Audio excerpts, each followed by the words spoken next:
할렐루야. 반갑습니다. 우리가 지난주일에 사실 좀 중요한 말씀을 드렸습니다. 그래서 제가 한번 잠깐 그 말씀에 대해서 우리 리뷰를 하고요. 오늘 말씀 진행하고자 합니다. 우리가 지난주에 교회 존재의 목적에 대해서 여러분 살펴봤습니다. 우리 주님께서는 이 땅에 교회를 세우신 분명한 목적과 이유가 있으셨습니다. 그런데 그 목적과 이유는 우리의 여러 가지 생각으로 판단할 것이 아니라 과연 성경 말씀에 교회 존재의 목적이 뭐라고 쓰여져 있느냐, 여러분 이것이 굉장히 중요하다 그랬죠. 그래서 이 교회 존재의 목적을 누구나 이렇게 말씀에 찾으라 한다면 아마 마태복음 28장 19절 20절 말씀, 바로 이 말씀을 통해서 교회 존재의 목적을 그렇게 우리는 말하게 됩니다. 우리 28장 19절 20절 우리 보면요, 우리 같이 한번 읽어볼까요? 시작. 읽겠습니다. 시작. 너희는 가서 모든 족속으로 제자를 삼아 아버지와 아들과 성령의 이름으로 세례를 주고 내가 너희에게 분부한 모든 것을 가르쳐 지키게 하라. 여러분 여기 말씀 가운데 중요한 그 동사, 중요한 메인 벌브가 바로 제자를 삼아. 우리가 가는 것, 세례를 주는 것, 또 가르쳐 지키게 하는 것은 제자 삼기 위한 방법인 것입니다. 우리 주님께서는 교회를 세우시고 무조건 우리를 등을 밀어서 그냥 일을 하라고만 명령하시는 것이 아니라 구체적인 방법까지도 우리에게 제안해 주세요. 바로 이 세 가지 방법을 통해서 우리는 제자를 삼는 것, 영혼을 구원하여 제자 삼는 것, 이것이 교회 존재의 가장 중요한 목적이고 핵심 가치다 하는 그러한 말씀을 드렸습니다. 이 말씀이 예수님의 유언적인 명령이십니다. 돌아가시기 전에 가장 중요한 말씀을 우리에게 주셨죠. 그러면서 한 가지, 여러분 제자는 우리 주님께서 단순히 어떤 신앙이 특별하신 분들, 뭔가 엄선해서 뽑아서 골라서 그 제자를 삼는 것이 아니라 부활 후 제자들에게 우리 주님이 약속대로 나타나셨을 때 그 제자들 가운데는 아직도 의심하는 자들이 있더라, 이 말씀이 있었죠. 여러분 그러니까 의심하는 자는, 아직 신앙이 제대로 안 된 자는 제자됨을 하지 말라 이렇게 말씀하지 않고 누구에게나 어떤 자에게나 예수님은 제자 될 것을 권면하시고 명령하셨다는 사실입니다. 그렇기 때문에 물론 우리가 다 제자는 될 수 없습니다.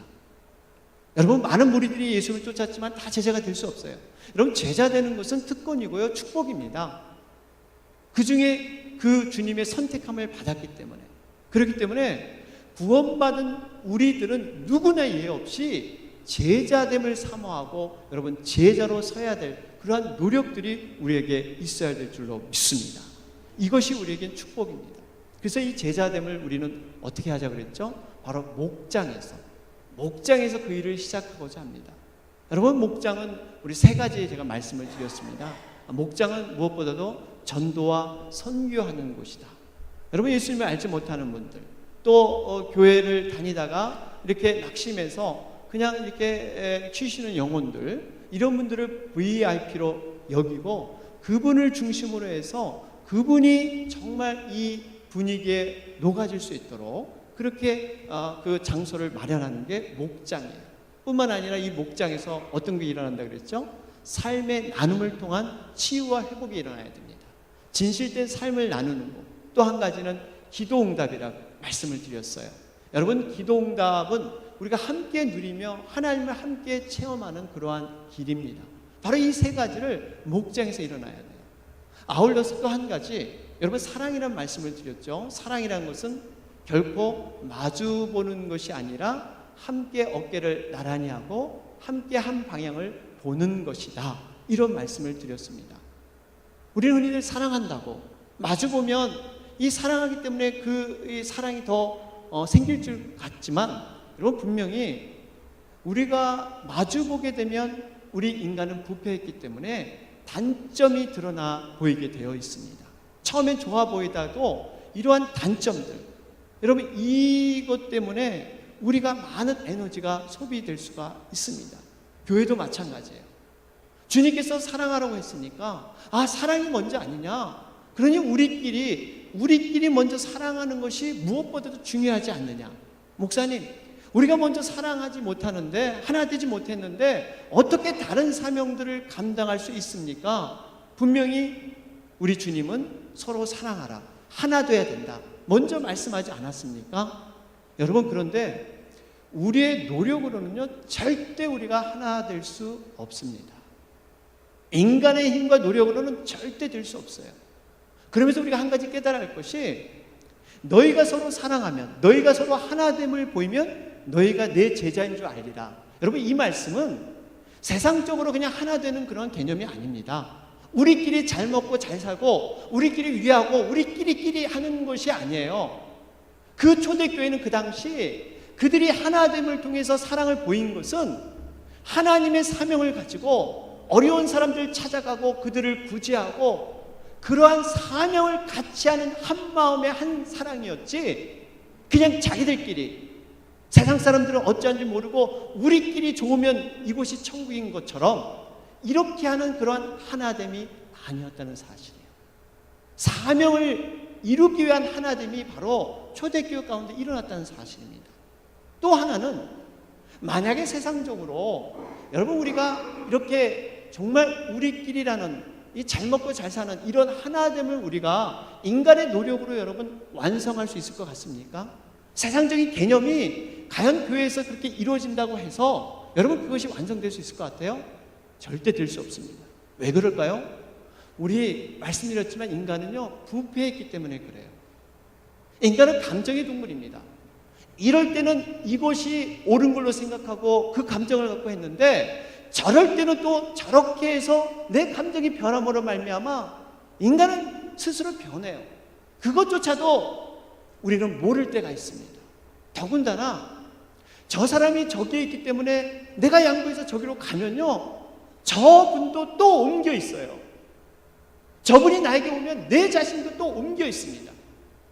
인간의 어떠한 그 노력으로, 인간의 힘으로는요 하나 돼서 맞추기가 여러분 결코 쉽지 않습니다.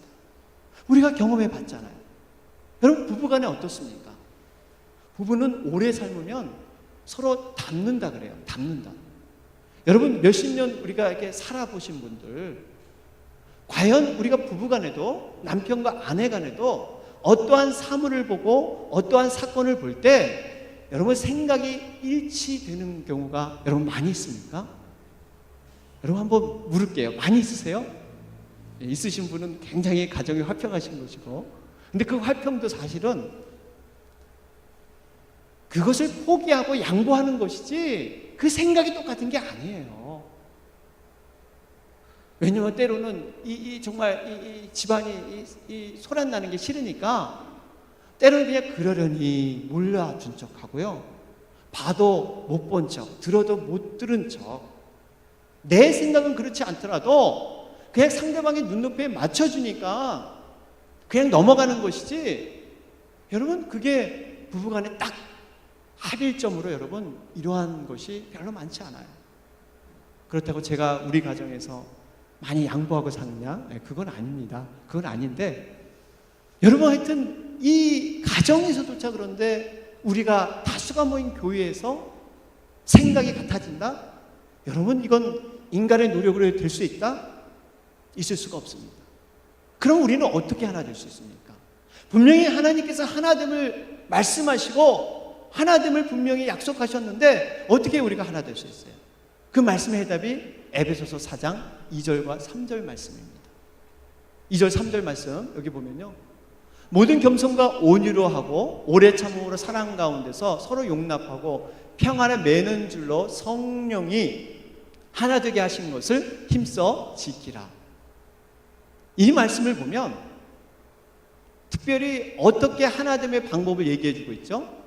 여기 보니까 겸손과 온유와 오래 참음과 사랑 가운데 용납하고 평안에 매는 줄로 너희들이 힘써 지키라. 그런데 여기서 보니까 이 3절 말씀을 보니까 하나 되기 위해 너희들이 힘써라, 노력해라 이렇게 말하지 않고 성령께서 하나 되게 하신 것을 힘써 지키라. 지금 저기에 설명되어 있잖아요. 여러분, 여기 하나 되기 위해서 힘써 애써라 그런 말을 하지 않았어요. 노력하라고 이런 말을 하지 않았어요. 이미 성령께서 하나 되게 하셨다는 거예요. 여러분, 이 차이가 굉장히 중요합니다.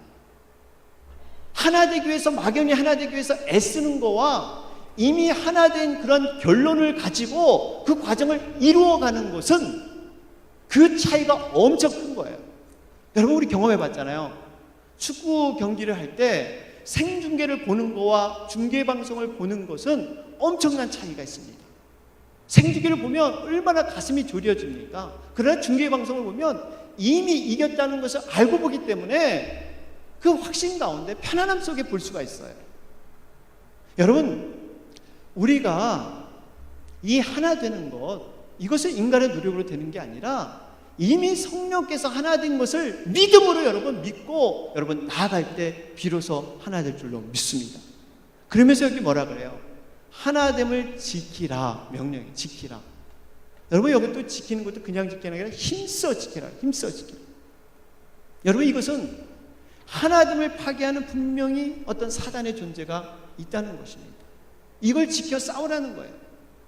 결국 이 말씀이 우리에게 주는 교훈은 하나 되는 것은 좋은 건데 우리의 노력으로 이루는 것이 아니라 이미 성령이 이룬 것을 믿고 받아들일 때 비로소 하나가 될 수 있고, 결국 이 의미는 우리 각자가 성령의 그 정말 인도한 가운데, 성령의 그 정말 이끄는 가운데 우리 자신이 성령 앞에 서야 된다는 사실입니다.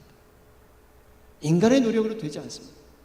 여러분, 서로를 비유를 맞추고 기분을 맞추면 여러분 하나 될까요? 그렇지 않습니다. 우리가 이래서 성령에 더 민감해야 돼요. 성령을 의지하고 성령의 이루심, 성령이 이미 이루신 모든 것들을 믿고 그렇게 나아갈 때 정말 성령께서 하나됨을 우리에게 허락할 줄로 믿습니다. 이런 의미에서 오늘 본문 말씀은요, 우리가 성령에 민감하며 성령을 소중히 여겨야 하는 그 이유를 말씀해 주고 있고요. 특별히 일상생활 가운데 성령과 동행하는 삶이 얼마나 중요한가 하는 것을 가르쳐 주고 있습니다. 오늘날 우리들은 흔히 성령 받아라, 성령 충만해라, 이런 말은 굉장히 자주 듣는데 성령을 소멸하지 말라, 이 말은 잘 듣기가 어렵습니다. 마치 제가 지금 설명한 것처럼 우리가 하나 되자, 하나 돼야 한다, 이런 말은 굉장히 자주 하지만 하나됨을 힘써 지키라, 이 말은 별로 우리가 자주 못하는 것과 비슷합니다. 여러분, 물론 믿는 자가 성령 받는 것 중요합니다. 그런데 여기서 그쳐서는 안 돼요. 어떻게 보면 그보다 더 중요한 것은 받은 성령, 이미 받은 은혜를 어떻게 소멸하지 않는가, 잘 간직하는가. 여러분, 이게 굉장히 중요한 겁니다. 우리는 이미 받은 것의 소중함을 상당히 모르고 지냅니다. 그러면서 받은 것의 소중함을 모르면서 자꾸 하나님 앞에 달라는 것만 많아요. 이것 주십시오, 저것 주십시오. 여러분, 하나님께서 어떻게 생각하실까요? 야, 내가 이미 너에게 준 거 있잖아. 그건 어떻게 하고 뭘 자꾸 새롭게 달라고만 해. 은혜도 그렇고 성령도 그렇고 이미 주신 거 있지 않니? 여러분, 우리가 어떻게 보면 우리에게 주신 것을 킵하지 못하고 우리가 지키지 못해서 늘 부족한 영적인 거지처럼 늘 하나님 앞에 구걸하는, 물론 우리의 연약함을 하나님 앞에 아뢰야죠. 간구해야죠. 맞습니다. 그러나 우리에게 주신 것의 소중함도 알아야 된다는 사실, 그것도 깨달아야 된다는 사실입니다. 사랑하는 여러분, 하나님께서는요, 주신 성령의 능력과 감사의 은혜, 이것을 잘 간직하기를 원하십니다. 분명히 영적인 원리는요, 있는 자에게 더 주시는, 달란트의 비유가 그랬잖아요. 있는 자에게, 감사할 줄 아는 자에게 하나님의 은혜와 성령의 능력이 더할 줄로 믿습니다. 이것이 보너스 축복입니다. 우리가 우리에 있는 걸 잘 간직해야 돼요. 오늘 보면은 우리가 성령을 의지하며 살아갈 때요, 생활 가운데 나타나는 3가지 열매를 소개하고 있습니다. 그 중에 하나 16절을 보니까요, 여기 보니까 항상 기뻐하는 것, 17절에 쉬지 말고 기도하는 것, 그 다음에 18절에 범사에 감사하는 것. 성령님은 살아있는 하나님의 영이십니다. 우리가 성령님 하면 굉장히 존귀하고 거룩하기 때문에 뭔가 이렇게 하늘에서만, 굉장히 고상한 곳에서만 활동하는 것처럼 여기는데 그렇지 않습니다. 우리의 일상생활에서 실제로 우리와 함께 하시는 분이 바로 성령님이세요. 진정으로 믿는 자에게 기쁨과 기도와 감사의 열매를 바로 성령님이 허락하십니다. 이것이 하나님께서 자녀들을 향한 뜻이에요. 뜻. 그러니까 성령님께서 하나님의 뜻을 이루기 위해서 움직이시고 활동하시는 분이신데, 이 3가지 열매를 이루기 위해서 성령님께서 계속해서 우리를 자꾸 푸시하시고 우리를 이끌어 주십니다. 그러면 반대로, 이것이 성령의 열매라면 반대로 한번 우리를 돌이켜 볼 수 있어요. 우리가 일상생활에서 성령이 충만한가 아닌가를 자가 진단해 볼 수가 있습니다. 어떻게 판단할 수 있을까요? 과연 일상생활에서 이 3가지 열매가 우리에게 있는가? 여기 말씀 보니까 하나님의 뜻이라고 하는데 우리는 하나님의 뜻대로 정말 살고 있는가? 우리가 이 말씀을 비춰볼 때 우리 자신을 볼 수가 있습니다. 만약에 일상생활에 우리가 기쁨이 없고 기도가 되지 않고 감사가 없다면 한 번쯤은 우리가 의심해 봐야 돼요. 내가 하나님 뜻대로 살고 있는가? 성령의 그 인도함 가운데 거하고 있는가? 뭔가 한 번쯤은 우리를 체크해 볼 필요가 있습니다. 그러면서 이 기쁨과 기도와 감사가 없다면 그 없는 자들에게 주는 말씀, 경고의 말씀이 있어요. 바로 그게 19절의 말씀이에요. 성령을 소멸하지 말며. 이런 이유는 다른 게 아니라 성령을 소멸하고 있기 때문에 이 하나님의 주시는 이 놀라운 열매들을 못 누리고 산다, 이렇게 성경은 말씀하고 있습니다. 여러분, 우리가 잘 아는 사울도 처음에 성령의 사람이었어요. 그런데 그 성령을 인정하지 못하고 성령을 정말 중요하지 못하니까 성령이 소멸돼서 나중에 떠나버립니다. 다윗이 범죄했을 때 그가 가장 두려웠던 것은 하나님 앞에 책망받고 심판받는 것이 아니라 성령이 떠나갈까 봐, 성령이 내 인생 가운데 벗어질까 봐, 그것을 가장 다윗은 두려워했습니다. 그만큼 성령님이 중요한 거예요. 여러분, 성경에서 성령은 뜨거운 불로 많이 표현되고 있습니다. 결국 성령이 소멸된다는 것은 뭐예요? 불이 꺼진다는 겁니다. 구약시대에 성막에서 끄지 말아야 할 유일한 불 가운데 하나가 번제단의 불이었습니다. 번제단의 불은 절대 꺼지게 해서는 안 된다. 이것이 레위기 6장 13절의 말씀이에요. 불을 끊임이 없으시 제단 위에 피워 꺼지지 않게 할지니라. 여러분 지금 성막이 오늘날로 말하면 성전이죠. 이 성전이 교회예요. 여러분, 교회가 성령의 불이 꺼져서는 안 됩니다. 성령의 불이 꺼진 교회는 결국 하나님의 영이 떠나버리게 돼요. 하나님의 역사가 일어나지 않는 거예요. 그렇기 때문에 우리가 교회에서 왜 기도하는 게 중요하고, 왜 우리가 어렵지만 예배 나와서 기도하는 게 왜 중요하냐면, 여러분이 다 불꽃이 돼서 성령의 불을 피워야 될 그러한 마땅한 의무가 있기 때문에 그렇습니다. 여러분, 그래서 기도하셔야 돼요. 목사인 저만 기도해서는 안 되고 여러분들이 함께 기도하셔야 될 줄로 믿습니다. 아멘을 안 하시네요. 함께 기도하실 줄로 믿습니다. 여러분, 같이 기도하셔야 돼요. 기도의 불꽃이 꺼지지 않도록. 이러한 모습이 그러면 교회 이러한 성막과 성전에서만 일어나느냐?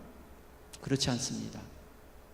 우리의 개인적인 신앙생활도 동일하게 적용이 돼요. 왜 그렇죠? 우리들은 성령을 모시는 성전이기 때문에 기도의 불꽃, 성령의 불꽃이 꺼져서는 안 된다는 사실입니다. 우리가 잘 아는 고린도전서 3장 16절 말씀. 여러분, 너희는 너희가 하나님의 성전인 것과 하나님의 성령이 너희 안에 계시는 것을 알지 못하느냐. 여러분들이 다 성전이에요. 여러분들 안에는 성령이 있습니다. 우리가 이 성령을 소유한 사람들인데 여기에 불꽃이 꺼지지 않도록 우리가 관리를 해야 돼요. 그런데 안타까운 것은 성령의 불꽃이 꺼지게 되면 그 불꽃만 꺼지는 것으로 끝났으면 좋은데 그 불꽃이 꺼지게 되면 일어나는 그런 현상들이 단계별로 있어요. 하나님과 멀어지게 됩니다. 하나님과 멀어지게 되면 결국 세상과 친해질 수밖에 없어요. 세상을 통해서 위로받고 세상으로 자꾸 빠져들어가는 거예요. 결국 성령을 거부하게 되고 성령의 그 민감함의 뜻에 반응하지 못하는, 내 육과 영혼이 타락하게 되는 이러한 길로 갈 수 있는 위험이 있기 때문입니다. 여러분, 우리가 왜 예수님 믿고 구원받았는데 기쁨과 기도와 감사가 없을까요? 왜 믿음이 뜨겁지 않을까요? 다른 이유가 아니에요. 우리에게 성령의 불이 꺼져 있거나 아니면 서서히 꺼져가고 있기 때문에 우리가 이 뜨거움, 이것이 우리에게 없는 거예요. 하나님은 분명히 창세 이래 오늘날까지 자신이 영이 거하는 곳에서 역사하셨습니다. 하나님 영이 없는 곳에는 어떤 일이 일어났어요? 죄의 타락과 하나님의 심판이 그곳에 있었습니다. 하나님의 영이 떠나면 그곳은 뼈마른 그러한 이 모습처럼 살 수밖에 없어요. 우리가 과거에 성경 말씀을 통해 알잖아요. 하나님의 영이 인간과 함께 거하기를 포기했던 노아 시대, 하나님이 후회하셨잖아요. 그럴 때 홍수의 심판이 일어났고요. 하나님의 영이 소멸된 엘리 제사장, 과거에는 그렇지 않았습니다. 사무엘 어머니인 한나가 성전에 나와서 흐느껴 기도할 때 영적으로 그것을 알아차리지 못했어요. 이러한 그 둔감함이 있었습니다. 우리가 그렇기 때문에 이 성령의 불꽃, 이것을 다시 한번 우리가 붙들고 다시 한번 일으켜야 돼요. 그렇다고 여러분 오해는 하지 마세요.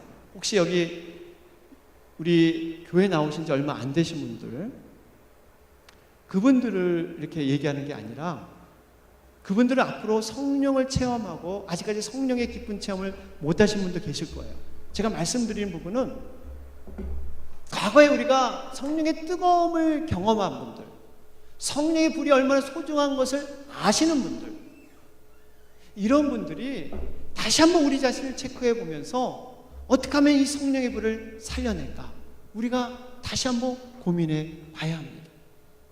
중요한 것은 우리가 이 성령의 소멸은 외부 환경으로 인해서 꺼져버리거나 감춰지는 것이 아니라는 사실이에요.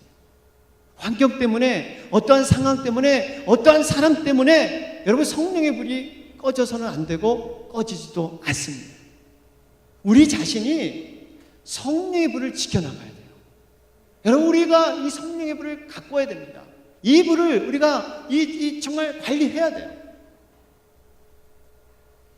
여러분, 과거에 우리가 돌이켜보면요, 우리들이 어떻게 성령의 충만함을 받았습니까? 여러분, 어떻게 성령을 체험했어요? 대부분 생각해보면 여러분 쉽게 받으신 분은 없으실 거예요. 마음을 찢는 회개가 있었고 정말 애터감면서 기도하시는 분, 금식하시면서 그 기도하면서 성령의 신비로움을 여러분 체험했잖아요. 말씀을 묵상하는 건데 간절한 가운데 여러분 성령의 그 놀라운 경험들을 했잖아요. 이런 소중한 성령, 이 성령님을 우리는 얼마만큼 그 소중히 여기고 인정하면서 우리 안에 정말 함께 거하고 있는가, 이것을 우리는 한번 생각해 볼 필요가 있습니다. 여러분, 성령의 이 소중함을 따르지 않게 되면요, 말씀드렸지만 점점 점점 소멸해져서 성령의 뜻에 둔감해집니다. 극기야는 어떻게 됩니까? 성령을 모독하고 성령을 거스리는 자, 여기까지 그 단계로 나아갈 수 있다고 제가 앞에서 말씀드렸어요. 마치 로마서 1장에 보면 하나님께 범죄할 때 그 범죄의 시작이 이렇게 시작됩니다. 하나님을 알되 영화롭게 하지도 아니하고 감사하지도 않을 때, 하나님을 알긴 압니다. 그런데 영화롭고 감사하지 않을 때, 다시 말하면 성령도 알아요. 그런데 그 성령을 알지만 매일 삶 속에서 그 성령님을 인정하지 않으면 결국 대적하고 타락하는 자로 그렇게 전락해 버릴 수 있다는 사실. 이것이 어디까지 가게 됩니까? 바로 마태복음 12장 31절 32절의 말씀입니다. 거기에 한번 같이 읽어보도록 하겠습니다. 같이 한번 크게 읽어보겠습니다. 시작. 그러므로 내가 너희에게 이르노니 사람에 대한 모든 죄와 모독은 사하심을 얻되 성령을 모독하는 것은 사하심을 얻지 못하겠고, 또 누구든지 말로 인자를 거역하면 사하심을 얻되 누구든지 말로 성령을 거역하면 이 세상과 오는 세상에도 사하심을 얻지 못하리라. 여러분, 경고의 말씀입니다.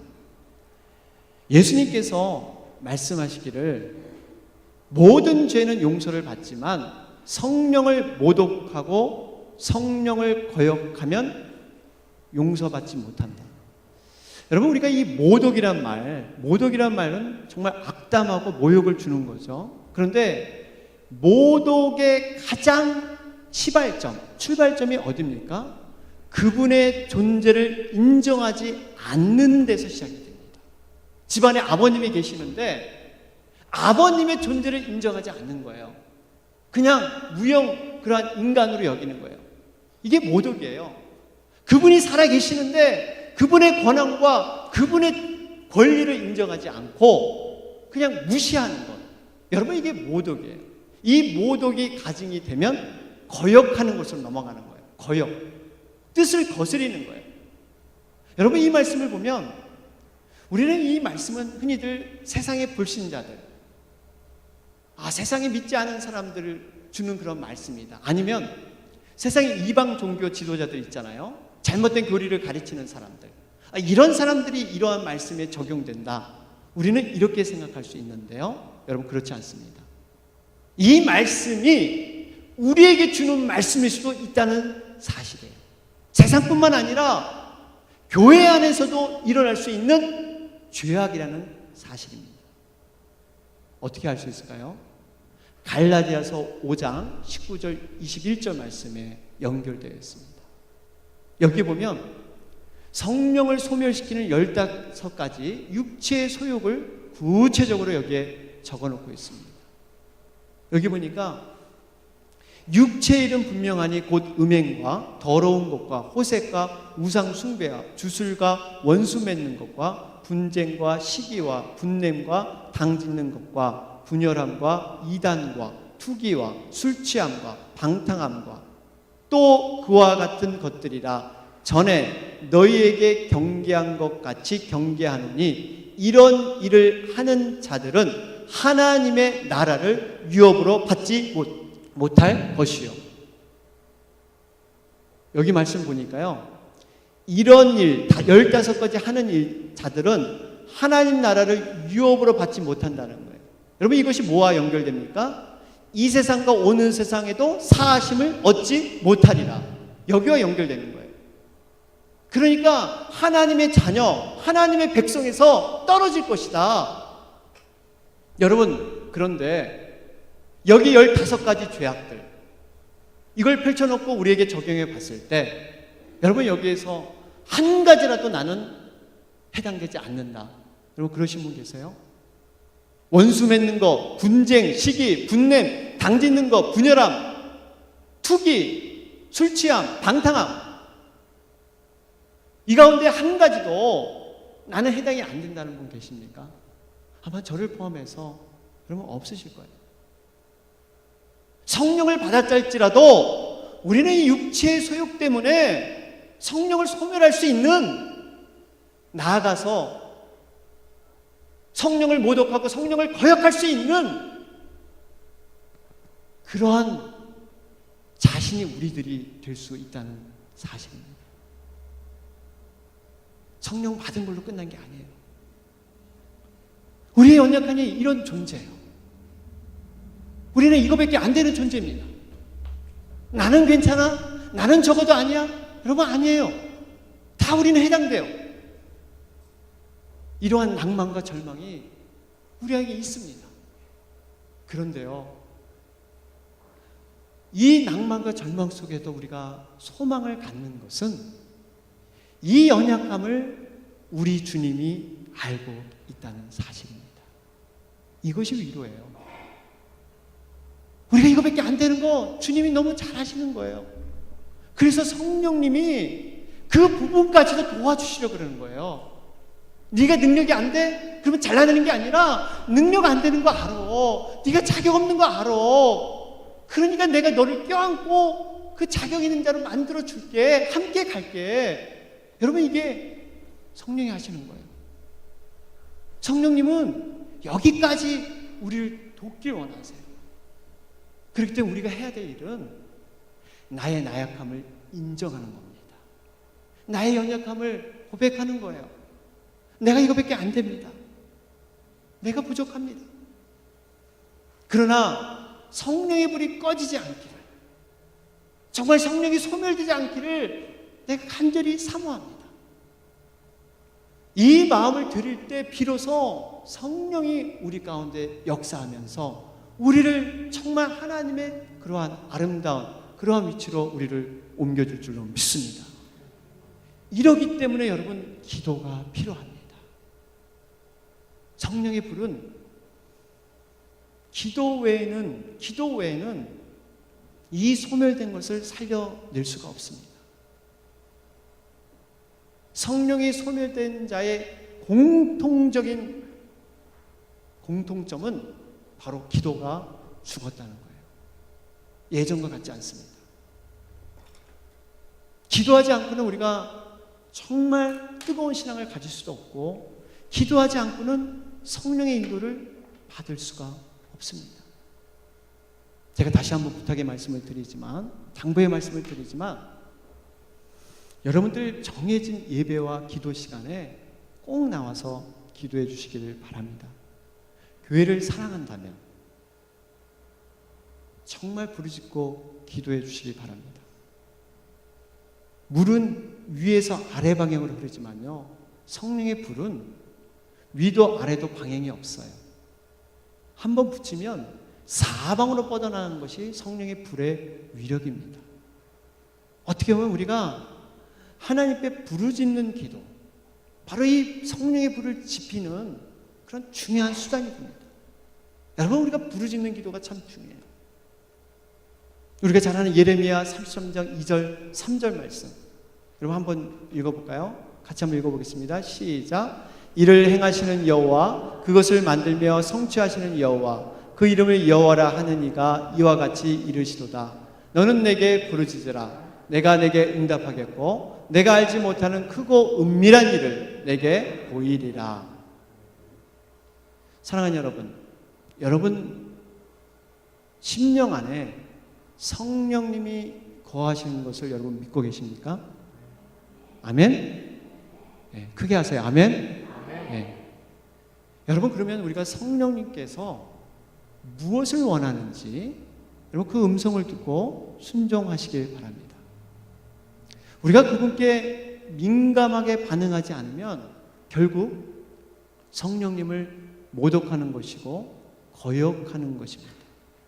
우리의 생각과 판단이 성령님보다 앞서게 되면 이건 성령님을 거역하는 거예요. 이것을 막기 위해서 우리가 기도해야 돼요. 성령께서 일할 수 있도록 여러분 부르짖어야 합니다.